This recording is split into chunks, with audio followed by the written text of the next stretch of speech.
ಕರ್ನಾಟಕ ರಾಜ್ಯ ಸರ್ಕಾರ ನೀಡುವ ಕರ್ನಾಟಕ ರತ್ನ ಪ್ರಶಸ್ತಿ ಪುರಸ್ಕೃತರ ಪಟ್ಟಿ 1992ರಲ್ಲಿ ಕುವೆಂಪುರವರಿಗೆ ಸಾಹಿತ್ಯ ಕ್ಷೇತ್ರಕ್ಕೆ ನೀಡಲಾಯಿತು. ಅದೇ ವರ್ಷ 1992ರಲ್ಲಿ ಡಾ.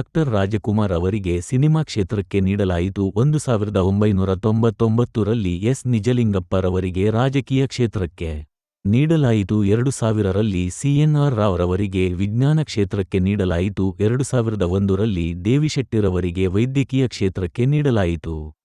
2005ರಲ್ಲಿ ಭೀಮ್ ಜೋಶಿರವರಿಗೆ ಸಂಗೀತ ಕ್ಷೇತ್ರಕ್ಕೆ ನೀಡಲಾಯಿತು.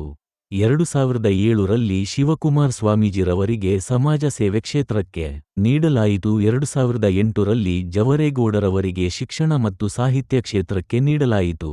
2009ರಲ್ಲಿ ವೀರೇಂದ್ರ ಹೆಗಡೆ ಅವರಿಗೆ ಸಮಾಜ ಸೇವೆ ಕ್ಷೇತ್ರಕ್ಕೆ ನೀಡಲಾಯಿತು. 2022ರಲ್ಲಿ ಡಾ. ಪುನೀತ್ ರಾಜಕುಮಾರ್ ರವರಿಗೆ ಮರಣೋತ್ತರವಾಗಿ ಸಿನಿಮಾ ಕ್ಷೇತ್ರಕ್ಕೆ ನೀಡಲಾಯಿತು. 2025ರಲ್ಲಿ ಡಾ. ವಿಷ್ಣುವರ್ಧನ್ ಮತ್ತು ಸರೋಜಾ ದೇವಿರವರಿಗೆ ಸಿನಿಮಾ ಕ್ಷೇತ್ರಕ್ಕಾಗಿ ಕರ್ನಾಟಕ ರತ್ನ ಪ್ರಶಸ್ತಿಯನ್ನು ಘೋಷಣೆ ಮಾಡಲಾಗಿದೆ.